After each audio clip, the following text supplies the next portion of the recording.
কোশি ঘাট হলো বারাণসী সবচেয়ে দক্ষিণের ঘাট ও অন্যতম বড় ঘাট। এখন আমরা ঘাটে চলে এসেছি, আমি আর মামুন। শরীরটা খারাপ, তাও চলে এসেছি। কালকে যেহেতু আমরা প্রয়াগরাজ গেছিলাম, ওখানে গিয়ে আমাদের শরীরটা খারাপ হয়েছে। চলুন দেখি, নৌকায় চাপবো ভাবছি। নৌকায় আমাদের দুজনকে নেবে কিনা, চলো দেখি। হ্যাঁ, কালকে খুব রোদ ছিল তো ওই জন্য।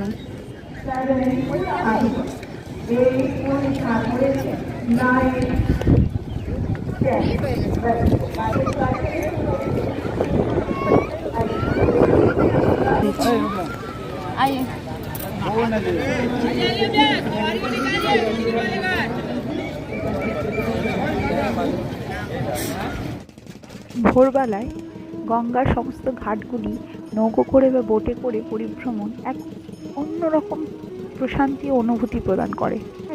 শুধুমাত্র একটি গন্তব্য নয়, এটা যেন সারা জীবনের এক অভিজ্ঞতা।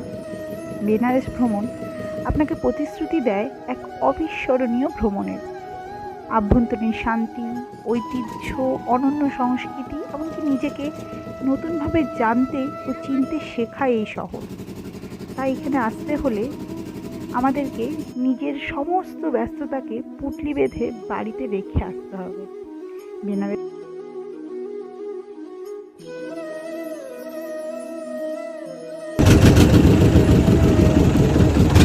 মণিকর্ণিকা ঘাট, এটা হলো পূরবী ঘাট। এইখানেই আমরা নামবার। কত লম্বা লাইনটা দেখো পূরবী ঘাটে, ওটা লম্বা লাইন। পুজো দেবে আজকে সোমবার। আমরা তো ভোর 3টে থেকে লাইন দিয়ে 6:30টায় পুজো দিয়ে বেরোলাম। এই মণিকর্ণিকা ঘাটটা হলো স্বর্গদুয়ার। এখানে যাদের দাহ হবে তারা ডাইরেক্ট ভগবানের চরণে ঠাঁই পাবে। পূরবী ঘাটের কাছে চলে এসেছি। এখানে একটু বাইরে থেকে বাবার মন্দিরটা একটু ভাবছি মামনকে দেখাবো। মামন তো সকালে উঠতে পারেনি, আর 4টের সময় উঠেছিল, দেখতে পাইনি। আমরা একটু আরও আগে চলে গেছিলাম।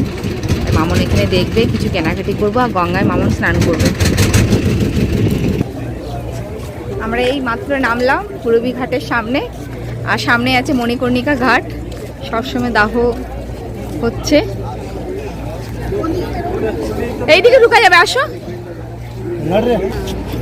বাইরে যাবো না, দর্শক উপরটা মন্দিরের কাছ থেকে নেবো, আসো। বেনারসের গঙ্গা নদী তীরবর্তী ঘাটগুলি কেবল স্থাপত্যের বিষয় নয়, বরং আধ্যাত্মিক কেন্দ্র। বেনারসে রয়েছে বিখ্যাত গলিপথগুলি, যা গালিস নামে পরিচিত। আবার এখানকার সন্ধ্যাবেলার মনোমুগ্ধকর ও জাদুকরী গঙ্গা আরতি প্রভৃতি সমস্ত কিছু আপনাকে এক ঐশ্বরিক সংযোগ ও প্রশান্তি প্রদান করবে।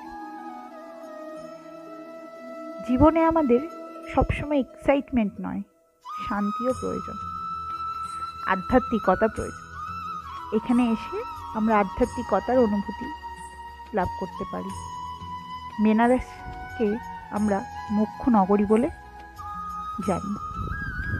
এটা বিশ্বাস করা হয় যে যদি কেউ বেনারসে মারা যায় তবে সে মোক্ষ লাভ করে, অর্থাৎ তার আত্মা জন্ম মৃত্যুর চক্র থেকে মুক্ত হয়। তাই বেনারসকে মোক্ষ নগরী বলা হয়। মামন আবার তাকাও, চলো চলো যা। আজকে কিছু বাজার করার ছিল, সেগুলো করে নিচ্ছি, কেননা কালকে রাত পোহালেই আমাদেরকে চলে যেতে হবে রাত 3টের সময় উঠে, কেননা আমাদের আবার দীনদয়ালের ট্রেনে চাপতে হবে। তাই চলুন আজকে কতগুলো জিনিস কিনলাম, যেমন ব্যাগ কিনেছি, জামা কিনেছি, আর বেনারসের পান নিয়েছি। পানটা ভালো, কিন্তু সেন্ট আলা পান আমার ভালো লাগে না। এদিকে পান 2টো কিনেছি, দুজন বলেছিল পানের জন্যে, তাই পান প্যাকিং করে দিয়েছে এদিকে। আর এদিকে কাশির চাটে চলে এসেছি। কাশির চাটে প্রচুর ভিড় এবং লাইন দিয়ে জিনিস নিতে হচ্ছে। আর এখানে চাট খাওয়া হলো, ওরা দুজন চাট খেয়েছে, আর বাবা এই জন্য টমেটোর চাট নেওয়া হয়েছে। টমেটো চাটটা খেতে ভালো, সব চাট কিন্তু খুব একটা ভালো না, কিছু কিছু জিনিস ভালো আছে। আর এদিকে মামনের কাকু কুলপি কিনে খাচ্ছে। কুলপিটা খারাপ না, কুলপিটা ভালো খেতে। তাই আজকে সন্ধ্যেটা এখানেই কাটিয়ে ফেললাম। আর কিছু জিনিস কেনার আছে, যেমন মিষ্টি অবশ্যই কিনতে হবে। তাহলে চলুন এটা খাওয়া হয়ে গেলে মিষ্টির দোকানে যাওয়া যাবে। পাশেই ছিল মিষ্টির দোকান, আর এই মিষ্টির দোকানে এসে গেছি। আর এই মিষ্টির দোকানে আমরা মিষ্টি কিনেছি, বিভিন্ন রকমের মিষ্টি রয়েছে, আর মিষ্টিগুলোর দামও প্রচুর।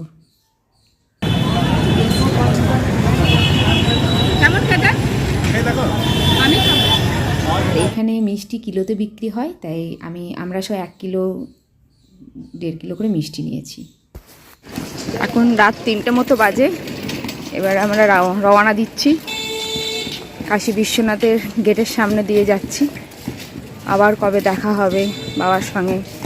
বাবা তো আমাদের মধ্যেই সবসময় থাকেন, কিন্তু কাশী বিশ্বনাথ বারবার কি সুযোগ কেউ পায়?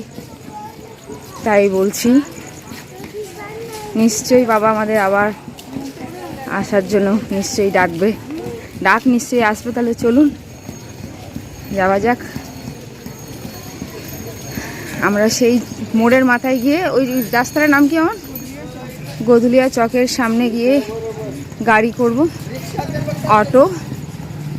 আমাদের তো দীনদয়ালের ওখানে ট্রেন, নেমেছিও দীনদয়ালে, আবার চাপবও দীনদয়ালে। তাহলে চলুন। দেখেছেন রাত 3টে বাজে, কত লাইন, ভিড়। অনেকে আরতি দেখতে যাচ্ছে, গঙ্গা আরতি, অনেকে পুজো দিতে যাচ্ছে। তাহলে চলুন, রাস্তা যাত্রাপথ কেমন হয় দেখা যাক।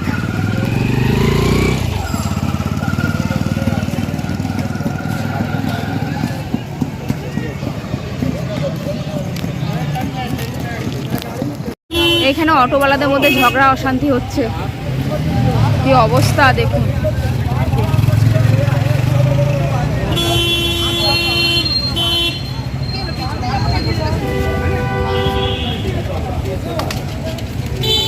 এখন আমরা অটো করে যাচ্ছি, আর এই অটোর মধ্যে যখন যাচ্ছি, এখন 3:45 মতো প্রায় বাজে। আর এই যে গঙ্গাটা এবার পেরুবো, আর এই যে ব্রিজের উপরটা দেখুন কি সুন্দর লাইট দিয়ে সাজিয়েছে। আর পাশেই দেখতে পাচ্ছেন ঘাটগুলো, প্রত্যেকটা ঘাট, বেনারসের ঘাটগুলোও দেখছি। আবার ভাবছি যে কবে আবার আসবো, মহাদেব যেন আবার তুমি ডাক দিও, আবার যেন বারবার যেতে পারি। কেননা আমার মন ওখানে বসে গেছে, আমি যাচ্ছি কিন্তু আমার মন ওখানেই রয়ে গেল। আপনারাও যদি আসেন আপনাদেরও কিন্তু খুব ভালো লাগবে। আর স্টেশনে এসে এখন আমরা পৌঁছে গেছি। আর শরীর আমাদের কারোরই ভালো নেই, আমার তো বারবার মানে কি বলবো, শরীরটা খারাপ, বাথরুমে যাচ্ছি। আমি পাশে শুয়ে আছি, ওরা এখন সব ব্যস্ত ব্যাগ লাগেজ নিয়ে। তাহলে চলুন, একটু পরেই কিন্তু ট্রেন ঢুকে যাবে।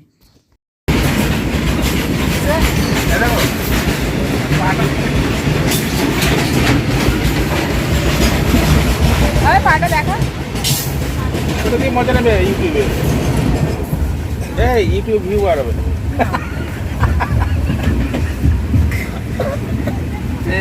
বাবাই আর মামুন ঘুমাচ্ছে। বাবাই বড় একটা অ্যাক্সিডেন্ট হয়ে গেল, নখটা উঠে গেল। আমার খুব খারাপ লাগলো, আমি তো কাঁদতে লেগে গেছি। আর প্রথম ওই প্যাসেঞ্জারগুলোর সঙ্গে ঝগড়া হলো, প্যাসেঞ্জারগুলোর জন্যই হলো। আমাদের সিটটা তাড়াতাড়ি ছাড়ছিল না, খুব খারাপ লাগছে।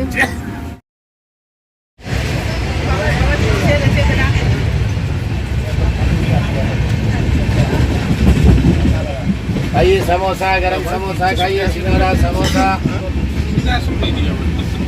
खाइए।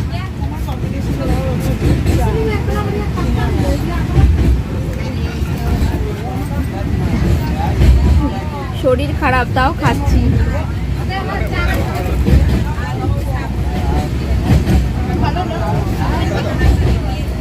ভালো বটে, ভালো লাগছে খাবারটা। রুটি অমলেট আছে নিচে, সস এটা নিয়ে নাও, অমলেট আছে, নিয়ে নাও একটা। হবে না? বাবাকে এখন একটু খুশি খুশি দেখছি। বাবার মনটা খুব খারাপ ছিল বেচারা।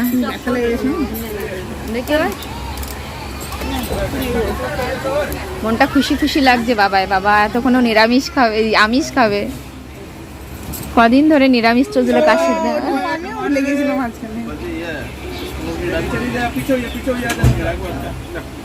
তুই খেয়ে নেবে বাবাই। মুরগিগুলোকে ওখানে দেখছিল যখন স্টেশনের দিকে আসছিলাম, মুরগির গাড়িটার বাবাই সামনে। না রে বাবাই, আমি তো কিছুই খাইনি, তোরা তো নিরামিষ খেয়েছিস। আমি তো লোকের দুয়ারে যাইনি। বেনারসে এসে শান্ত মনে এখানকার ঐতিহ্য ও আধ্যাত্মিকতাকে উপলব্ধি করতে হবে, যা আপনার আত্মায় এক গভীর ছাপ রেখে যাবে। আমরা ফিরছি বেনারস থেকে ঠিকই, কিন্তু মন কিছুটা ওখানেই পড়ে রয়ে গেল।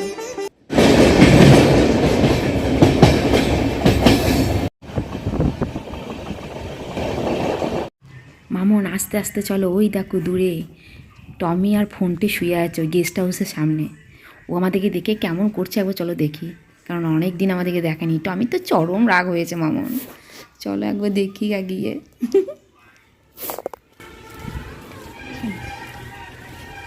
উলি বাবলি বাবলি আমার চম্পু না করেছে মানে কি হয়েছে? খুব কষ্ট হয়েছে, খুব কষ্ট হয়েছে? কি হয়েছে? সরো, তোমাকেই তো দেখা যাচ্ছে। ফোনটা কি হলো রে? কি হলো রে? কি হয়েছে মানে? কি হয়েছে? কি হয়েছে? কি হয়েছে বলো বলো, কি হয়েছে?